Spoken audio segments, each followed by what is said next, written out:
હું ખુશાલી બરછા અને શું છે શું નહીંમાં સ્વાગત છે તમારું. તો વાત એમ છે કે જ્યારે તમે જોમ અને જુસ્સાથી જીવો છો ત્યારે જ તમે જિંદગીને સાચી રીતે માણો છો અને you become the winner of life four ever. અને એમાંય જ્યારે તમે પીડામાં હો અને એને ઓવરકમ કરી જાઓ તો પછી કંઈ જ ન ઘટે. આવી જ એક વાત લઈને આવી છું આજે અમદાવાદના એથ્લેટ દાદીની, જેમનો ઉત્સાહ યંગસ્ટર્સ કરતા પણ વધારે છે. યસ, શકુંતલાબેન પંડ્યા, કે જેમના પગનું એક સમયે ઓપરેશન થવાનું હતું, but she fought back and won. તો વધારે એમની પાસેથી જ જાણીએ. So ma'am, welcome to our channel. કેમ છો? Thank you. મજામાં. ઓકે, તો વાત શરૂ કરીએ. ઓકે. તમે આ ઉંમરે પણ મેમ આટલા જીવંત છો, એકદમ મજામાં, તો એનું રહસ્ય શું છે?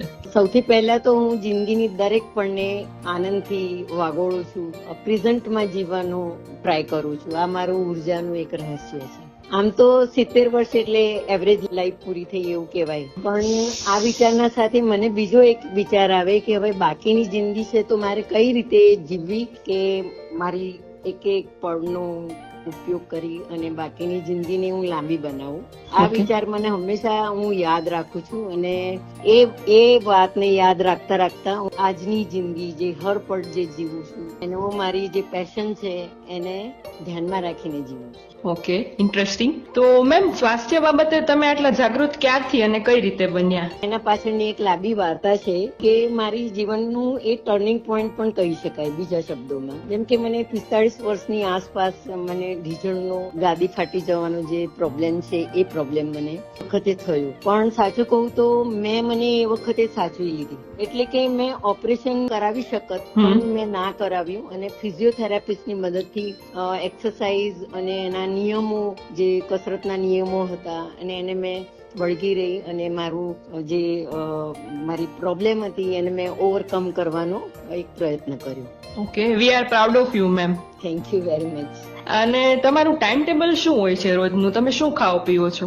આમ તો મારું કઈ એવું ટાઈમ ટેબલ હોતું નથી, પરંતુ હું હંમેશા એક હેલ્ધી લાઈફસ્ટાઈલ, જેમ કે સવારે વહેલા ઉઠવાથી માંડીને જે મારો નાસ્તો હોય એ દરેક ખાતી વખતે હું એવું જોઉં કે આ મારે ન્યુટ્રિશન વાળું છે કે નહીં, કે મારા શરીરને એ કેટલું નુકસાન કરશે કે કેટલો ફાયદો કરશે. આવું ધ્યાનમાં રાખીને મારું ખાવા પીવાનું અને આખું દિવસનું જે દિનચર્યા હોય છે એને પાડું છું. અને દિવસની 2 કલાક એક્સરસાઇઝ મારી રોજની હોય છે. અને શનિ રવિ પણ મારું ક્યાંક ને ક્યાંક શેડ્યુલ હોય છે, જેમ કે હું કાં તો દોડવા જઉં.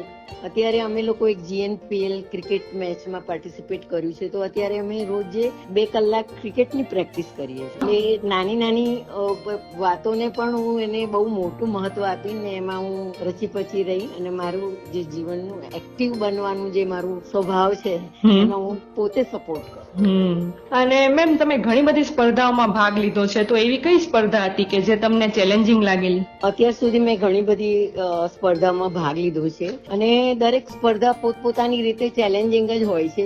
શરૂઆતનું બધું ચેલેન્જિંગ લાગે, પણ ધીમે ધીમે આપણે એમાં ફાવટ આવતી જાય પછી આપણે થોડા એને ઈઝી થતા જઈએ. પરંતુ હું હમણાં મલેશિયા ગઈ તો એ મારા માટે બહુ પડકારજનક હતું, કેમ કે મારી સીધી સ્પર્ધા ચાઇનાની જોડે હતી અને Chinese they are so strong. તો આપણે આપણો પડોશી દેશ છે, પણ એના એ બાબતમાં મારે વખાણ કરવા જોઈએ કે બધા એટલી ઉંમર એમની બહુ ઓછી દેખાય અને એટલા સ્માર્ટ ને, તો મને એમની સામે રમવું એ મારા માટે બહુ ચેલેન્જિંગ હતું. તો પણ મેં એમની જોડે હરીફાઈ કરી અને ત્યાં મેં 2 મેડલ પણ મેળવ્યા. અને આ બધું આ એક સંકલ્પ ને મારી મહેનતનું ફળ છે એવું હું કહી શકું. અભિનંદન. Thank you very much.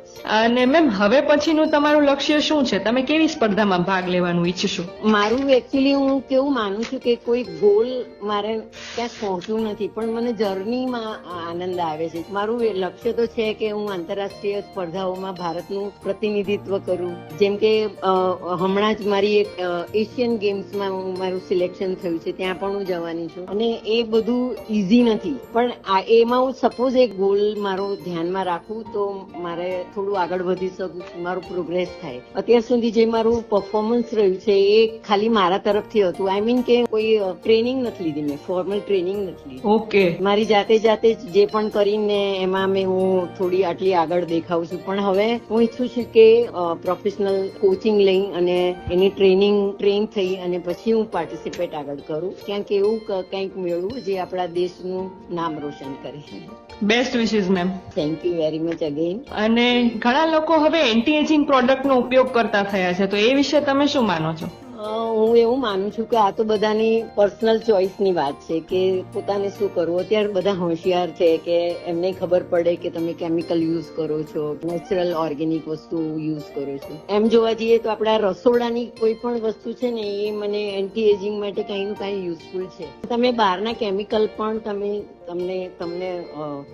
ખબર નહીં કે બધા કઈ રીતે એનો યુઝ કરતા હોય, તમને એના રિએક્શન્સ આવતા હોય તો તમારે યુઝ નહીં કરવો જોઈએ. અને તમે એક્સરસાઇઝ કરો અને સારું ડાયટ હોય તો એમને એમ જ તમારું ફેસ ગ્લો કરવા લાગશે અને તમારું બોડીમાં ઓક્સિજનનું લેવલ વધારે હોય તો તમારું બ્લડ સર્ક્યુલેશન એ બધું તમારી એન્ટી એજિંગ જ કહેવાય એ બધું. અને આઈ થિંક કે દરેક વ્યક્તિએ ખાલી સારી લાઈફસ્ટાઈલ સુંદર દેખાઈ શકો. ઓકે. અને મેમ તમને અત્યારે કેવું લાગી રહ્યું છે? અત્યારે તમને બધા એથ્લેટ દાદી તરીકે ઓળખે છે તો એકચ્યુઅલી મને આ વાતનું થોડું હસવું આવે, હા. પણ મારો પહેરવેશ અને મારી રહેન સહેન દાદીમાં જેવું નથી. મારું ઓલવેઝ મારા જીમના સ્પોર્ટ્સ ના કપડા હોતા હોય છે, પણ તો પણ મને મીડિયાએ આ એથ્લેટ દાદીનું બિરુદ આપ્યું છે. હું એને એક્સેપ્ટ કરું છું ને એનો મને ગર્વ છે કે હું દાદીની ઉંમરે હું કંઈક એવું કરું છું જે બીજા કરતા થોડું વધારે છે. અને આ બધું લોકોનો પ્રેમ અને પ્રોત્સાહન છે અને એ બધું હું દિલથી અનુભવું છું. અને આ ઉંમરે જો હું દેશ માટે દોડીને ગોલ્ડ જીતી શકું તો તે મારા માટે સાચે ગૌરવની વાત છે. અને હું એ સાબિત કરવા માંગુ છું કે ઉંમર એ માત્ર નંબર નથી. એમાં જિજ્ઞાસા અને દ્રઢ ઈચ્છા હોય તમે ધારો તે બધું જ કરી શકો. Self learning. Yes, very true. અને લાસ્ટમાં મેમ તમે નવી પેઢીને કોઈ સંદેશ આપવા ઈચ્છશો? નવી પેઢીને હું એટલું જ કહીશ કે તમારું સ્વસ્થ શરીર અને દ્રઢ મનોબળ, આ બે તમે કોઈ પણ સપનું સાકાર કરી શકો આના દ્વારા. તમારું રોજિંદુ જીવન, ટેકનોલોજી સાથે ફિટનેસ અને રમત ગમતને પણ તમે એટલું ઇમ્પોર્ટન્સ આપો. શરીર તો સ્વસ્થ રહે જ તમારું અને તમારી ઓળખે બને. અને મહેનતનો કોઈ બીજો વિકલ્પ નથી. બીજું કન્સિસ્ટન્સી. આપણે બધા બધું નક્કી કરતા હોઈએ છીએ પણ એને વળગી રહેવું એ બહુ જ ભારે છે. આપણે દરેક વાતને કાલ માટે થઈને એને ડીલે કરતા હોઈએ છીએ. Tomorrow never comes, everybody knows this. તો તમારો જે ગોલ હોય એને તમે વળગી રહો. ઘણા બધા વિઘ્નો આવશે, એને બહાનું ના બનાવો. મહેનત કરો, હેલ્ધી લાઈફસ્ટાઈલ અપનાવો અને તમારા સપનાઓને જીવંત રાખો. સપનાઓને ઉંમરથી નથી માપવાનું. હિંમત રાખો અને સતત પ્રયત્ન કરતા રહો તો તમે જે ઈચ્છો એ બધું કરી શકશો. આઈ agree with you completely. Yes. અને જિંદગીમાં અમે હારી થાકી જઈએ ત્યારે અમને તમારામાંથી જરૂર પ્રેરણા મળશે અને અમે ફરીથી જીવતા શીખીશું. So thank you so much for being an inspiration ma'am. Thank you very much. Thank you. તો હું ફરીથી નવી કોઈ વાત, નવા કોઈ વ્યક્તિ સાથે શું છે શું નહીંમાં હાજર થઈશ. ત્યાં સુધી આવજો.